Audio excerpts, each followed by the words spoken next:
Hi friends, in the video நம்ம CBSE class 9 science exploration bookல இருக்க chapter 4 describing motion around us பார்க்க போறோம். இது வரைக்கும் மேத்ஸ் மட்டும் தான் பார்த்துட்டு இருந்தோம். இப்போ சயின்ஸ்ல பிசிக்ஸ் அண்ட் கெமிஸ்ட்ரி டீச் பண்ணலான்னு இருக்கேன். இந்த வீடியோ உங்களுக்கு ஈஸியா புரியுதா? நான் எப்படி சொல்லி தரேன், ஏதாவது இம்ப்ரூவ் பண்ணணுமான்னு உங்க சஜஷன்ஸை கமெண்ட்ல சொல்லுங்க. வாங்க வீடியோக்குள்ள போலாம். புக்ல லைன் பை லைன் என்ன சொல்றாங்கன்னு பார்க்கலாம். Everything in nature is in motion. நேச்சர்ல எல்லாமே மோஷன்ல தான் இருக்கு, அதாவது மூவிங்லயே தான் இருக்கு. From massive astronomical objects to subatomic particles. Massive astronomical objects என்ன, நம்ம ஸ்பேஸ்ல இருக்க ஆஸ்ட்ராய்ட்ஸ், பிளானட்ஸ், அது எல்லாமே அவ்வளவு பெருசு இல்லையா? அப்ப அது எல்லாமே massive astronomical objects. And subatomic பார்ட்டிகல்ஸ்னா நம்ம கண்ணுக்கே தெரியாம சின்ன சின்ன பார்ட்டிகல்ஸ் கூட நமக்கு தெரியாம மூவ் ஆயிட்டே தான் இருக்கு. அந்த மாதிரி பெரிய ஆப்ஜெக்ட்ஸ்ல இருந்து சின்ன ஆப்ஜெக்ட் வரைக்கும் எல்லாமே நேச்சர்ல மூவ் ஆயிட்டே இருக்கு. We have wide variety of motion in nature. இந்த மோஷன்லயே டிஃப்ரெண்ட் வெரைட்டிஸ் இருக்கு, டிஃப்ரெண்ட் விதமான மூவ்மெண்ட்ஸ் இருக்கு. இப்போ எக்ஸாம்பிள் பாத்தீங்கன்னா தெரியும், such as flitting butterflies, slithering snakes, hopping hares. இப்போ நம்மளை சுத்தி இருக்க அனிமல்ஸ், பேர்ட்ஸ்ன்னு நிறைய விஷயம் டிஃப்ரெண்டா மூவ் ஆகுது. லைக் பட்டர்ஃபிளைஸ் ஒரு விதமா மூவ் ஆகுது, ஸ்னேக்ஸ் வந்து ஊர்ந்து போகும், முயல் எல்லாம் பாத்தீங்கன்னா தாவி தாவி போகும், அண்ட் ஃப்ராக் ஒரு விதமான மூவ்மெண்ட் தரும். அந்த மாதிரி டிஃப்ரெண்ட் அனிமல்ஸ் மட்டும் இல்லாம ஒவ்வொரு விதமான பார்ட்டிகல்ஸ், குட்டி குட்டி பார்ட்டிகல்ஸ் நம்ம கண்ணுக்கே தெரியாமதான் சின்ன சின்ன பார்ட்டிகல்ஸ், டஸ்ட் பார்ட்டிகல்ஸ், ஸ்மோக்ஸ், அதெல்லாம் கூட மூவ் ஆயிட்டே தான் இருக்கு. Galloping horses, tendrils of climbers twinning around a support. இப்போ ஒரு பிளான்ட் வளருதுன்னா அது வந்து ஒரு கிளைம்பர் எடுத்துக்கோங்க எக்ஸாம்பிளுக்கு. அந்த கிளைம்பர் இன்னொரு சப்போர்ட்டை வந்து அப்படியே சுத்தி சுத்தி டைட்டா பிடிச்சுக்கும். அது நமக்கு எப்படி வளருதுன்னே தெரியாது. அது காத்துல அப்படியே அசைஞ்சு எதையாவது ஒண்ணு டைட்டா பிடிச்சிட்டு அது வந்து அதோட குட்டி ஸ்டெம் மாதிரி இருக்கும், ஒரு த்ரெட் மாதிரி தான், அது வந்து அப்படியே டைட்டா சுத்திட்டு இருக்கும். அந்த மாதிரி டிஃப்ரெண்ட் மூவ்மெண்ட்ஸ் வந்து நம்மள சுத்தி இருக்கு. Closing of flight tops, dancing dust particles in sunbeam, smoke particles, rising and falling of ocean tides and gathering clouds. நம்ம வானத்தை பார்த்தா அந்த கிளவுட்ஸ் கூட மூவ் ஆயிட்டே தான் இருக்கு. சீய பாத்தீங்கன்னா அலை வந்துட்டு போயிட்டே இருக்கும். அண்ட் காலையில டைம்ல அந்த சன்பீம் வீட்டுக்குள்ள வரும் இல்லையா, அதுல பாத்தீங்கன்னா நம்ம கண்ணுக்கே தெரியாத டஸ்ட்பீம் நம்ம சுத்தி தான் இருக்கும். ஆனா அந்த சன்னோட பீம்ல நம்ம பார்க்கும்போது அந்த குட்டி குட்டி பார்ட்டிகல்ஸ் தான் நமக்கு கண்ணுக்கு தெரியும். அந்த மாதிரி நம்ம கண்ணுக்கே தெரியாத பார்ட்டிகல்ஸ் எவ்வளவோ நம்மள சுத்தி மூவ் ஆயிட்டே இருக்கு. Isn't motion in nature wonderful? So இந்த மாதிரி ஒரு மூமெண்ட்ல இருக்க நேச்சர் எவ்வளவு wonderful. But how do we study the wide variety of complex motions around us? Oh, different varieties of motions இருக்கு. அதை பத்தி நம்ம எப்படி படிக்கிறது? As you have read in the first chapter, to explore a complex phenomenon, scientists first study it in its idealized, simplified forms. இப்போ எவ்வளவு காம்ப்ளெக்ஸான phenomena இருந்தாலுமே அதோட சிம்பிளஸ்ட் ஃபார்ம்ல இருந்து நம்ம படிக்கணும். இப்போ சயின்டிஸ்ட் வந்து இதான் ஃபர்ஸ்ட் சிம்பிளிஃபைட் ஃபார்ம் எடுத்து படிச்சு அதுக்கப்புறம் அதோட மோஸ்ட் காம்ப்ளெக்ஸ் பினாமினா அவங்க எக்ஸ்ப்ளோர் பண்ணுவாங்க. இதை பத்தி ஃபர்ஸ்ட் சாப்டர்ல சொல்லியிருப்பாங்க. இந்த புக்ல ஃபர்ஸ்ட் சாப்டர் வந்து ஒரு இன்ட்ரோடக்ஷன் மாதிரி தான் இருக்கும். ஸோ அதை பத்தி சொல்லியிருப்பாங்க. Such types of motions are linear, circular and oscillatory. சில டைப்ஸ் ஆஃப் மோஷன் நேம் சொல்லியிருக்காங்க பாருங்க, லீனியர், சர்க்குலர், ஆசிலேட்டரின்னு. இப்போ லீனியர் வந்து ஸ்ட்ரெயிட் லைன்ல ஒரு ஆப்ஜெக்ட் மூவ் ஆகுதுன்னா அது வந்து லீனியர்னு சொல்லுவாங்க. ஒருவேளை சர்க்கிள் ஷேப்ல மூவ் ஆச்சுன்னா அது சர்க்குலர் மோஷன். இல்ல ஒரு பெண்டுலம் தெரியுமா, இந்த மாதிரி ஒரு ஸ்ட்ரிங் அண்ட் ஒரு பால் இங்க கட்டிட்டு அதை ஆட்டி விட்டோம்னா எப்படி மூவ் ஆகும்? போன வழியிலே இப்படி ரிட்டர்ன் வந்துட்டே இருக்கும். ஸோ இதுக்கு பேரு தான் ஆசிலேட்டரி மோஷன். இந்த மாதிரி டிஃப்ரெண்ட் டைப்ஸ் ஆஃப் மோஷன்ஸ் இருக்கு, about which you learned in earlier grades. இத பத்தி நீங்க ஆல்ரெடி படிச்சிருப்பீங்க. லைக் கிளாஸ் 6ல curiosity chapter 5ல நீங்க படிச்சிருப்பீங்க. In this chapter you will learn about linear motion and uniform circular motion. இதோட பேசிக் இதெல்லாம் மோஷன்ல இருக்கு அப்படின்னு சொல்லிட்டு இதுக்கு முன்னாடி படிச்சிருப்பீங்க. இதுல வந்து லீனியர் மோஷன் பத்தியும் சர்க்குலர், யூனிஃபார்ம் சர்க்குலர் மோஷன் பத்தியும் நீங்க படிக்க போறீங்க. Earlier you learned about some physical quantities such as distance, time and speed. இதுக்கு முன்னாடி டிஸ்டன்ஸ், டைம், ஸ்பீடுங்கிற அந்த பிசிக்கல் குவான்டிட்டிஸ் பத்தி படிச்சிருப்பீங்க. இப்போ இந்த சாப்டர்ல என்ன படிக்க போறீங்கன்னா about some more physical quantities such as displacement, average velocity and average acceleration. இந்த மாதிரியான new physical quantities பத்தி படிக்க போறீங்க. And you will also learn to describe motion not only in words but also with numbers, equations and graphs. மோஷனை நம்ம வேர்ட்ஸ்ல describe பண்ணிருப்போம். ஆனா இங்க வந்து நம்பர்ஸ்ல எப்படி சொல்றது, ஈக்குவேஷன்ஸ்ல எப்படி சொல்றது, அண்ட் ஒரு கிராஃபை எப்படி ரெப்ரசென்ட் பண்றதுங்கிறதுலாம் இந்த சாப்டர்ல பார்க்க போறோம். இந்த திங்க் இட் ஓவர்னு ஒரு பாக்ஸ்ல கொடுத்திருக்காங்க. என்ன சொல்லிருக்காங்க பார்க்கலாம். How much distance should we maintain from the truck ahead to avoid a collision if it suddenly applies the brake? இப்போ நம்ம ஒரு வண்டி பின்னாடியே போறோம்னா, ஒரு ட்ரக் பின்னாடி போறோம்னு வச்சுக்கோங்க. அப்போ அந்த பெரிய வண்டி பின்னாடிலாம் இவ்வளவு டிஸ்டன்ஸ் நம்ம தள்ளி தான் போகணும். ஏன்னா திடீர்னு அவங்க பிரேக் போட்டாங்கன்னா அது நம்ம மேல போய் மோதிருவோம் இல்லையா? அதனால ஒரு டிஸ்டன்ஸ் மெயின்டைன் பண்ணணும், சேஃப்டி டிஸ்டன்ஸ்னு இருக்கும். சோ அது என்னன்னு கேக்குறாங்க. And does this distance depend upon the speed with which we are moving? And அது வந்து டிஸ்டன்ஸ் எப்பவுமே இதே டிஸ்டன்ஸ் தான் மெயின்டைன் பண்ணுமா, இல்ல நம்ம ஸ்பீடா போகும்போது ஒரு டிஸ்டன்ஸ், ஸ்லோவா போகும்போது ஒரு டிஸ்டன்ஸ் மெயின்டைன் பண்ணுமான்னு கேக்குறாங்க. இப்போ ஸ்பீடா போனோம்னா டக்குன்னு நம்மளால பிரேக் போட்டு நிறுத்த முடியாது. அதனால கொஞ்சம் டிஸ்டன்ஸ் தள்ளி தான் இருக்கணும். அதே மாதிரி நம்ம ஸ்லோவா போனோம்னா கிட்ட போனாலும் டக்குன்னு நம்ம பிரேக் போட்டு நிறுத்திடலாம். அதனால டிஸ்டன்ஸ் டிபெண்ட் அப்பான் த ஸ்பீடுன்னு தான் நம்ம சொல்லணும் இதுல.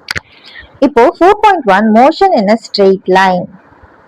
ஒரு ஸ்ட்ரெயிட் லைன்ல மூவ்மெண்ட் நடக்குது அப்படின்னா அதை வந்து motion in a straight line சொல்லலாம். இல்லைன்னா அந்த ஸ்ட்ரெயிட் லைன்ல ஒரு மோஷன், அதுக்கு என்ன சொல்லுவோம், லீனியர் மோஷன் சொல்லுவோம். You have learned that when an object moves in a straight line, its motion is called linear motion. ஒரு ஆப்ஜெக்ட் ஸ்ட்ரெயிட் லைன்ல மூவ் ஆச்சுன்னா அப்ப அதுக்கு பேரு தான் லீனியர் மோஷன் சொல்லுவோம். இல்லைன்னா motion in a straight line சொல்லுவோம். It is the simplest kind of motion. இருக்கிறதுலயே அதுதான் simplest kind of motion. அதுக்கப்புறம் தான் அந்த circular, oscillatory அதெல்லாம் வரும். இதுதான் simplest. Have you noticed it around you, such as children in a swimming race, a vertically falling ball, a car moving along a straight stretch of a highway, or a train moving on a straight track? அப்ப இதெல்லாமே ஒரு example of linear motion தான். இப்போ swimming race நடக்குதுன்னா அதுக்கு different lanes போட்டுப்பாங்க. ஒவ்வொரு பார்ட்டிசிபென்ட்ஸ்க்கும் அவங்க ஸ்ட்ரெயிட்டா ஸ்விம் பண்ணி போகணும். அதே மாதிரி ஒரு பால் வந்து கீழே விழுது அப்படின்னா அதுவுமே ஸ்ட்ரெயிட்டா கீழே விழும். அதுவுமே ஒரு லீனியர் மோஷன் தான். அண்ட் ஒரு கார் வந்து ஒரு லேன்ல போகுதுன்னா அதுவும் ஸ்ட்ரெயிட்டா போகுது. அண்ட் ஒரு ட்ரெயினுமே ஒரு ஸ்ட்ரெயிட் ட்ராக்ல போகுதுன்னா அதுவுமே ஒரு லீனியர் மோஷன். இதெல்லாம் examples of linear motion. To discuss about the motion of an object, you first need to describe its position at various instants of time. இப்போ ஒரு ஆப்ஜெக்ட் வந்து எப்படி மூவ் ஆகுது, அது ஸ்ட்ரெயிட் லைன்ல மூவ் ஆகுதா அப்படின்னு தெரிஞ்சுக்கணும்னா அதுக்கு அதோட பொசிஷன் தெரியணும் நமக்கு. ஃபர்ஸ்ட் ஒரு இன்ஸ்டன்ஸ் ஆஃப் டைம்ல அந்த ஆப்ஜெக்ட் இங்க இருக்கு அப்படின்னா இன்னொரு இன்ஸ்டன்ஸ் ஆஃப் டைம்ல அது இங்க இருக்கு. அண்ட் மறுபடியும் செக் பண்ணீங்கன்னா அது இங்க இருக்கு. இப்போ இது மூணுத்தையும் நம்ம ஒரு ஸ்ட்ரெயிட் லைன் தான் ஜாயின் பண்ண முடிஞ்சதுன்னா அப்போ அது வந்து that motion is in straight line. அப்போ அது லீனியர் மோஷன் சொல்லலாம். ஒருவேளை ஒரு இன்ஸ்டன்ஸ் ஆஃப் டைம்ல ஒரு ஆப்ஜெக்ட் இங்க இருக்கு, நெக்ஸ்ட் இங்க, நெக்ஸ்ட் இங்க, இங்கன்னு அது வந்து ஒரு சர்க்குலர் மோஷனா போகுது அப்படின்னு வச்சுக்கோங்க. அப்போ இந்த எல்லா பாயிண்ட்டுமே டிஃப்ரெண்ட் இன்ஸ்டன்ஸ் ஆஃப் டைம்ல எடுத்தது, அது ஒரு ஸ்ட்ரெயிட் லைன்ல வரல. அப்போ இது லீனியர் மோஷன் இல்ல. இப்போ எதை வச்சு நம்ம சொல்றோம், இந்த டிஃப்ரெண்ட் இன்ஸ்டன்ஸ் ஆஃப் டைம்ல அதோட பொசிஷனை நம்ம பாக்குறோம். இந்த பொசிஷனை பார்த்துட்டு அந்த மோஷன் ஆஃப் ஆப்ஜெக்ட் எப்படி இருக்கு அப்படின்னு அதை டிஸ்கிரைப் பண்றோம். அப்போ ஒரு மோஷனை டிஸ்கிரைப் பண்ணனா நமக்கு என்ன தெரியணும், position at various instance of time. வெவ்வேறு டைம்ல அந்த பொசிஷன் ஆஃப் த ஆப்ஜெக்ட் எங்க இருக்குங்கிறத வச்சு அந்த மோஷன் ஆஃப் அன் ஆப்ஜெக்ட் எப்படிப்பட்டது அப்படின்னு நம்ம சொல்றோம். 4.1.1 describing positions. இப்போ ஒரு பொசிஷனை நம்ம எப்படி சொல்றது, we first need to specify a fixed point as a reference point. ஒரு ஆப்ஜெக்டோட பொசிஷன் நம்ம சொல்லணும்னா அதுக்கு நம்ம ஒரு ரெஃபரன்ஸ் பாயிண்ட்டை வச்சுக்கணும். அந்த ஆப்ஜெக்ட் வந்து இங்க இருக்குன்னு வச்சுக்கோங்க. அப்போ நம்ம ஒரு ரெஃபரன்ஸ் பாயிண்ட் எடுத்து இங்க இருந்து இது வரைக்கும் எவ்வளோ டிஸ்டன்ஸ் இருக்கு அண்ட் எந்த டைரக்ஷன்ல இருக்கு அப்படிங்கறத வச்சு இந்த ஆப்ஜெக்டோட பொசிஷனை நம்ம சொல்றோம். அதே மாதிரி இன்னொரு ஆப்ஜெக்ட் இருக்குன்னா இந்த ரெஃபரன்ஸ் பாயிண்ட்ல இருந்து இது எவ்வளவு டிஸ்டன்ஸ்ல இருக்கு, எந்த டைரக்ஷன்ல இருக்குங்கிறத பொறுத்து இந்த ஆப்ஜெக்டோட பொசிஷனை சொல்லுவோம். ஸோ நம்ம ஃபர்ஸ்ட் எடுக்க வேண்டியது ஒரு fixed point as a reference point. அந்த ரெஃபரன்ஸ் பாயிண்ட்டை வச்சு நம்ம எப்படி சொல்றதுன்னா the distance and direction of the object with respect to the reference point. அந்த ரெஃபரன்ஸ் பாயிண்ட்ல இருந்து எவ்வளோ டிஸ்டன்ஸ் அண்ட் எந்த டைரக்ஷன் அந்த ரெஃபரன்ஸ் பாயிண்ட்ல இருந்து நம்ம பார்க்கணும். at any instance of time, ஏதாவது ஒரு டைமையும் நம்ம நோட் பண்ணணும். அப்பதான் அது மூவ் ஆகுது. ஒரு இன்ஸ்டன்ஸ் ஆஃப் டைம்ல நம்ம அது பொசிஷன் பார்ப்போம் அண்ட் இன்னொரு இன்ஸ்டன்ஸ் ஆஃப் டைம்ல தான் நான் இன்னொரு பொசிஷன் பார்த்து அது மூவ் ஆகுதா இல்லையான்னு சொல்ல முடியும். ஒருவேளை அது மூவ் ஆகலைன்னா அது ரெஸ்ட்ல இருக்குன்னு அர்த்தம். அந்த பொசிஷன் மாறலன்னா. ஸோ அந்த பொசிஷன் சேஞ்ச் பொறுத்து தான் அது மூவ் ஆகுதா இல்லையானே நம்ம சொல்ல முடியும். அதனால இங்க டைமும் ரொம்ப முக்கியம். ஸோ ஒரு ரெஃபரன்ஸ் பாயிண்ட்ல இருந்து அது எந்த டைரக்ஷன்ல எந்த டிஸ்டன்ஸ்ல ஒரு ஆப்ஜெக்ட் இருக்கு at an instance of time, அதுதான் describes the position of an object at that instance of time. அந்த டைம்ல அந்த ஆப்ஜெக்ட் அங்கதான் இருக்கு அப்படிங்கிற அந்த பொசிஷனை இந்த ரெஃபரன்ஸ் பாயிண்ட்ல இருக்க டிஸ்டன்ஸ் அண்ட் டைரக்ஷன் தான் சொல்லுது. இதுல பாத்தீங்கன்னா நம்ம டிஸ்டன்ஸ் மட்டும் இல்ல, டைரக்ஷனுமே நம்ம ரெஃபரன்ஸ் பாயிண்ட்ல இருந்து பாக்குறோம் டு டிஸ்கிரைப் இட்ஸ் பொசிஷன். ஒரு பொசிஷனை டிஸ்கிரைப் பண்ணனா நம்ம டிஸ்டன்ஸ் மட்டும் பார்க்காம டைரக்ஷனுமே பார்க்கிறோம் அந்த ரெஃபரன்ஸ் பாயிண்ட்ல இருந்து எங்க இருக்கு அப்படிங்கிறது. இப்போ நமக்கு பொசிஷன் வந்து தெரியும். அந்த பொசிஷனை வச்சு அந்த ஆப்ஜெக்ட் வந்து மோஷன்ல இருக்கா இல்லையா? when do we say that an object is in motion? இப்போ ஒரு டைம்ல அந்த பொசிஷன் பாக்குறோம், கொஞ்ச நேரம் கழிச்சு மறுபடியும் அது வேற பொசிஷன்ல இருந்தா அப்போ the object is in motion. ஒருவேளை அது இருந்த இடத்துல அப்படியே இருந்துச்சுன்னா அப்ப அது ரெஸ்ட்ல இருக்குன்னு அர்த்தம். அவ்வளவுதான். அதுதான் இங்க சொல்லியிருக்காங்க. if the position of the object with respect to the reference point changes with time, அது டைம் சேஞ்ச் ஆகும்போது அதோட பொசிஷனும் சேஞ்ச் ஆச்சுன்னா அப்போ the object is in motion சொல்லலாம். ஒருவேளை அந்த பொசிஷன் சேஞ்ச் ஆகல with respect to the reference point, அப்போ அந்த ஆப்ஜெக்ட் வந்து ரெஸ்ட்ல இருக்கு அப்படின்னு நம்ம சொல்லுவோம். Let us take the example of an athlete running on a straight track. இப்போ ஒரு அத்லெட் வந்து ஸ்ட்ரெயிட் ட்ராக்ல ரன் பண்றாங்க. அப்போ ஸ்ட்ரெயிட்டா போறதுனால அது ஒரு linear மோஷனா. To describe the position of Neena, an athlete, let us take her starting point as the reference point. இப்போ ஒரு பொசிஷனை நம்ம எப்படி சொல்லுவோம்? ஒரு ரெஃபரன்ஸ் பாயிண்ட் எடுக்கணும் இல்லையா? அப்போ அந்த ரெஃபரன்ஸ் பாயிண்ட் என்னன்னா அந்த ஸ்டார்டிங் பாயிண்ட். இப்போ ரன் பண்ணோம்னா ஒரு லைன் போட்டிருப்பாங்கல்ல ஸ்டார்டிங் பாயிண்ட், அப்போ அதுதான் வந்து reference point. And let us make a straight line with distance marked on it and mark the reference point on it as the origin O.